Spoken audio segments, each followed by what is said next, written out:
Notre table était unanime à ne voir dans ce fait, incontestable en apparence, qu'une tromperie perfide et une manœuvre astucieuse du couple amoureux. Il était évident que Madame Henriette entretenait depuis très longtemps des rapports secrets avec le jeune homme, et que ce charmeur de rats n'était venu ici que pour fixer les derniers détails de la fuite, car, ainsi raisonnait-on, il était absolument impossible qu'une honnête femme, après simplement 2 heures de connaissance, filât ainsi au premier coup de pipeau. Voici que je m'amusais à être d'un autre avis, et je soutins énergiquement la possibilité, et même la probabilité d'un événement de ce genre, de la part d'une femme qu'une union faite de longues années de déception et d'ennui avait intérieurement préparée à devenir la proie de tout homme audacieux. Par la suite de mon opposition inattendue, la discussion devint vite générale, et ce qui surtout la rendit passionnée, ce fut que les 2 couples d'époux, aussi bien l'allemand que l'italien, refusèrent avec un mépris véritablement offensant d'admettre l'existence d'un coup de foudre, où ils ne voyaient qu'une folie et une fade imagination romanesque. Bref, il est ici sans intérêt de remâcher dans tous ces détails le cours orageux de cette dispute entre la soupe et le pudding. Seuls des professionnels de la table d'hôte sont spirituels, et les arguments auxquels on recourt dans la chaleur d'une discussion que le hasard soulève entre convives sont le plus souvent sans originalité, parce que, pour ainsi dire, ramassés hâtivement avec la main gauche. Il serait également difficile d'expliquer pourquoi notre discussion prit si vite des formes blessantes. Je crois que l'irritation vint de ce que, malgré eux, les 2 maris prétendirent que leur propre femme échappait à la possibilité de tels risques et de telles chutes. Malheureusement, ils ne trouvèrent rien de meilleur à m'objecter que seul pouvait parler ainsi quelqu'un qui juge l'âme féminine d'après les conquêtes fortuites et trop faciles d'un célibataire. Cela commença à m'irriter, et lorsqu'ensuite la dame allemande assaisonna cette leçon d'une moutarde sentencieuse, en disant qu'il y avait d'une part des femmes dignes de ce nom et d'autre part des natures de gourgandines, et que selon elle, Madame Henriette devait être de celle-ci, je perdis tout à fait patience.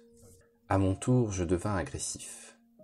Je déclarai que cette négation du fait incontestable qu'une femme, à maintes heures de sa vie, peut être livrée à des puissances mystérieuses plus fortes que sa volonté et que son intelligence, dissimulait seulement la peur de notre propre instinct, la peur du démonisme de notre nature, et que beaucoup de personnes semblaient prendre plaisir à se croire plus fortes, plus morales et plus pures que les gens faciles à séduire.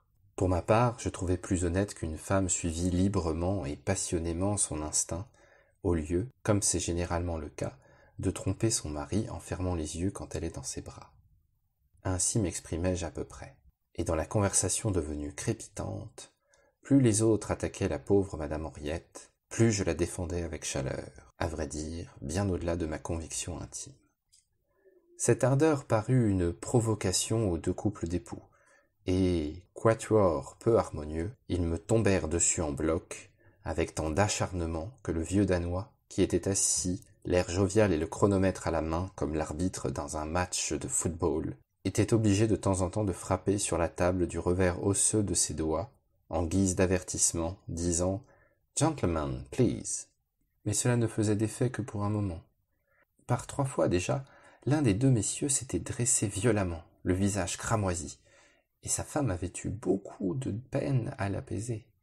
Bref, une 12aine de minutes encore, et notre discussion aurait fini par des coups, si soudain Madame C. n'avait, par des paroles lénitives, calmé, comme avec de l'huile balsamique, les vagues écumantes de la conversation. Madame C. La vieille dame anglaise aux cheveux blancs et pleine de distinction était sans conteste la présidente d'honneur de notre table. Bien droite sur son siège, manifestant à l'égard de chacun une amabilité toujours égale, parlant peu et cependant extrêmement intéressante et agréable à entendre. Son physique seul était déjà un bienfait pour les yeux. Un recueillement et un calme admirable rayonnaient de son être, empreint d'une réserve aristocratique.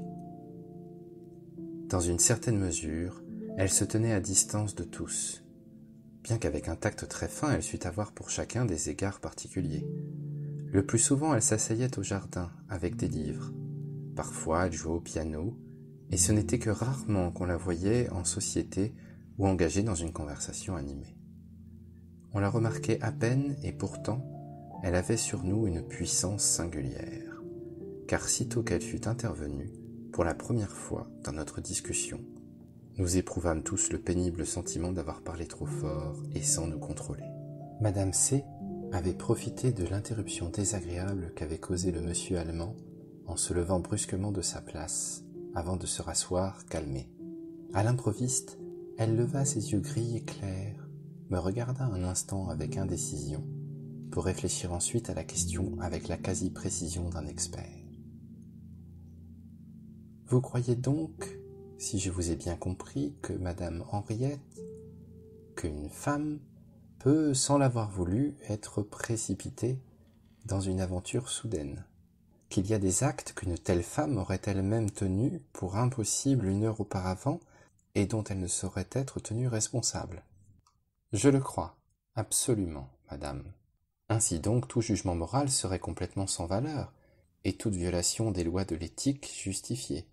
Si vous admettez réellement que le crime passionnel, comme disent les Français, n'est pas un crime, pourquoi conserver des tribunaux?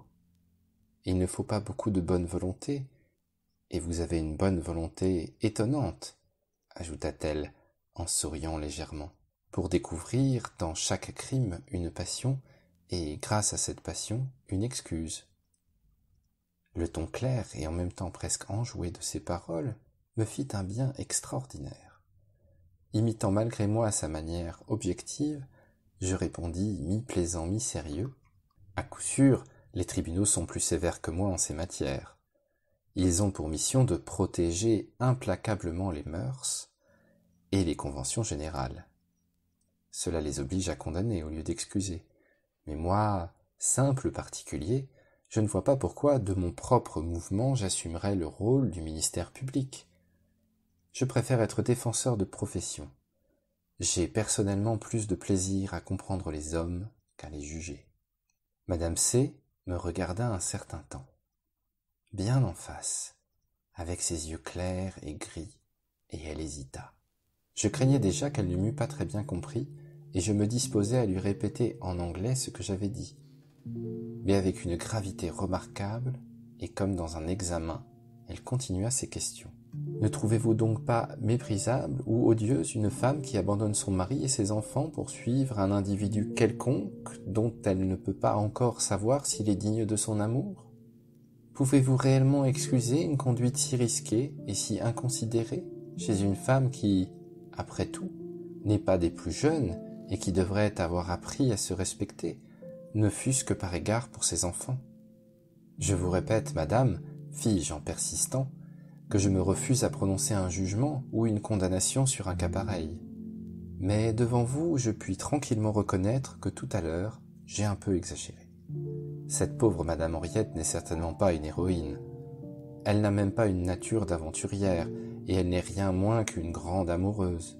Autant que je la connaisse, elle ne me paraît qu'une femme faible et ordinaire, pour qui j'ai un peu de respect parce qu'elle a courageusement suivi sa volonté, mais pour qui j'ai encore plus de compassion parce qu'à coup sûr, demain, si ce n'est pas déjà aujourd'hui, elle sera profondément malheureuse. Peut-être a-t-elle agi sottement.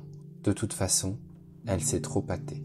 Mais sa conduite n'a rien de vil, ni de bas, et, après comme avant, je dénie à chacun le droit de mépriser cette pauvre, cette malheureuse femme.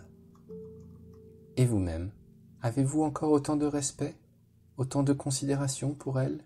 Ne faites-vous pas de différence entre la femme honnête en compagnie de qui vous étiez avant-hier et cette autre qui a décampé hier avec un homme totalement étranger?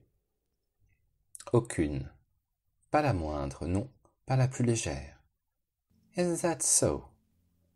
Malgré elle, elle s'exprima en anglais, tant l'entretien paraissait l'intéresser singulièrement. Et après un court moment de réflexion, son regard clair se leva encore une fois, interrogateur, sur moi. Et si demain vous rencontriez Madame Henriette, par exemple à Nice, au bras de ce jeune homme, la salueriez-vous encore? Certainement. Et lui parleriez-vous? Certainement.